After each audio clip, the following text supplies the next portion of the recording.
Hi, I'm Alexander, and today we will do a deployment of Azure Web Apps with Hosted Blazor Web Assemblies solution. Hosted Blazor means that a solution has three projects: client, server, and shared. Client, that is exactly the UI part, which will be rendered in the browser of client. Server, that is the API. By default, we have regular controllers, not minimal API, but it's also possible to enable. And a shared project. Shared project is a place where you could use some shared code, such as business logic, models, or DTOs, and others. Also, the first thing which we need to do is to create web applications on Azure DevOps. To create web assemblies, we go to the main menu, App Services, and create a new one. Here you could choose some already existed group, or you could create a new one. We will choose already existed group. Next, we need to give some name. Also, this name should be unique within this domain. Of course, later it will be possible to add your custom domain. Here, publish option, you should choose how will you deploy your application. Will it be a code, a Docker container, or static pages? We start with code. I call this native deploy, because that is exactly the same option as is available during the development on your local PC. Runtime stack, we are using .NET 7, Windows or Linux operation system. We start with Windows, as it is the easiest way. Of course, we need to choose the closest to you or to your client location. In our case, that is West Europe. And Windows plan. By default, we are using free tier. But of course, it's possible to create any other. Also, let's check what is available for us. When you create a new Windows plan, it will be possible to choose some pricing tier. This is quite straightforward. You should choose how many memory, how many CPUs will be available on your virtual machine. Also, here I need to remind you that you are paying not for web applications itself, you are paying only for pricing plan. That means that you could create multiple web applications which will share the same pricing plan, and you will pay only for pricing plan. Of course, depending on the pricing plan, it will be available different amount of web applications which you could use simultaneously. But it's cool. For example, in AWS, we don't have such option. We should pay for every analog of web applications. As we will choose already created free pricing plan. In free pricing plan, some options are not available. Next, deployment. As you could see, we already have some option to deploy GitHub. It will integrate with GitHub Actions. We'll investigate this option later. Public access, that our web application will be available from internet. That is exactly what we want. I recommend to turn on application insights always, because they will provide you a lot of different metrics and error logging, which will help you to investigate some issues within your project in future. Here you could set some text that is just for your convenience, and create. Okay, web application was created successfully. And what do we have here? Here you could see some basic properties and settings of your application. For example, it is a free tire, and that we are using .NET 7. We will deploy only the code, the name. You could go to the logs.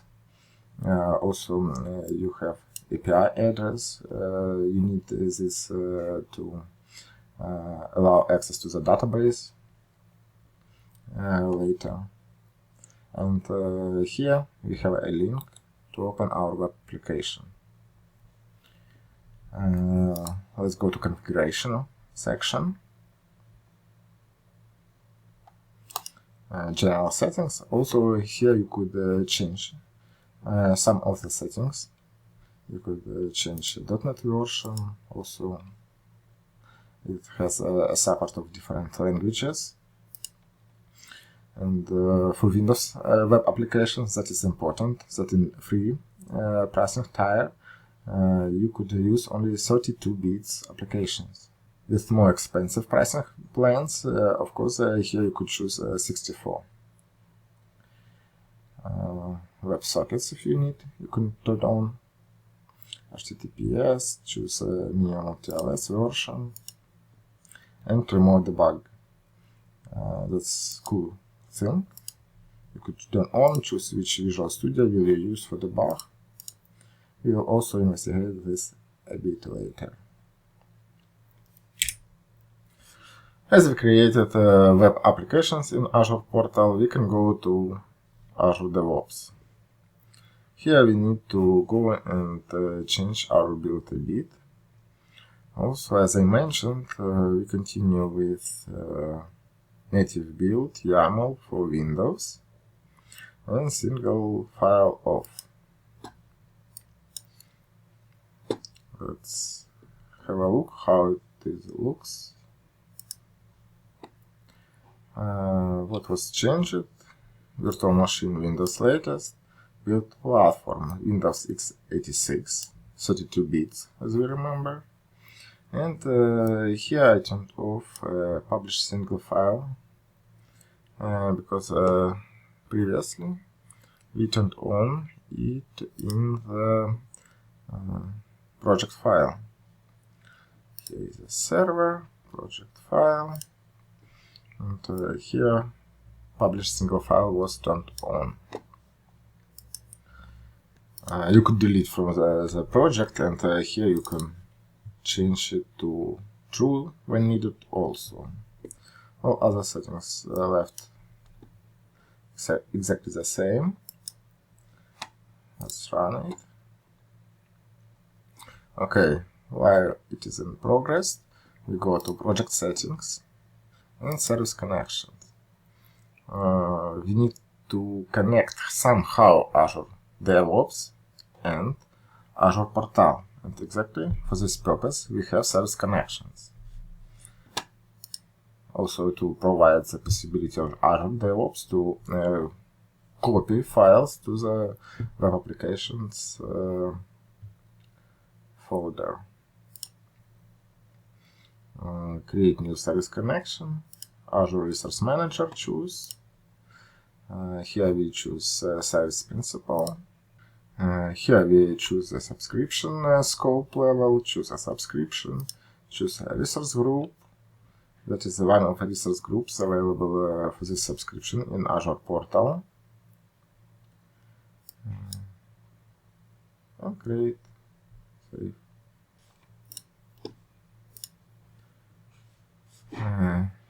Here we already have this service connection. Let's check what is happening with our build. it's still in progress. As we remember, Windows virtual machines take a bit more time to build. And go to release. That is exactly the CD part, which will deploy our artifacts to the web applications and create a new one. Here, that is exactly what we need, but I faced the issue when you choose this on the beginning, like this, and after deployment it couldn't start. And what is the solution? Let's do this one more time. You could choose empty job here,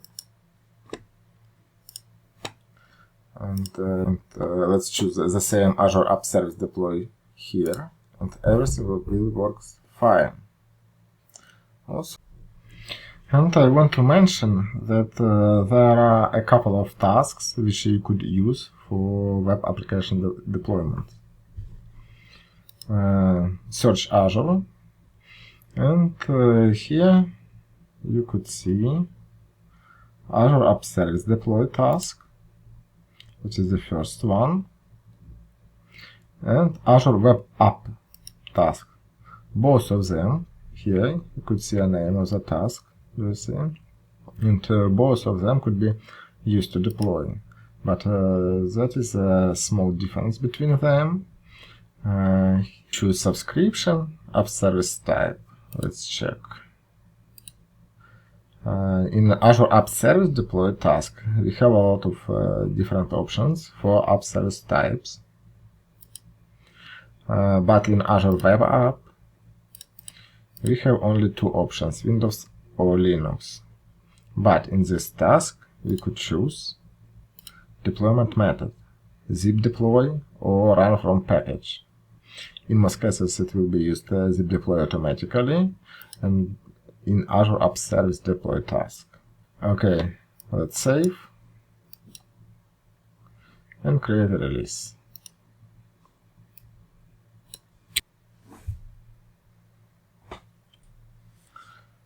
Cool.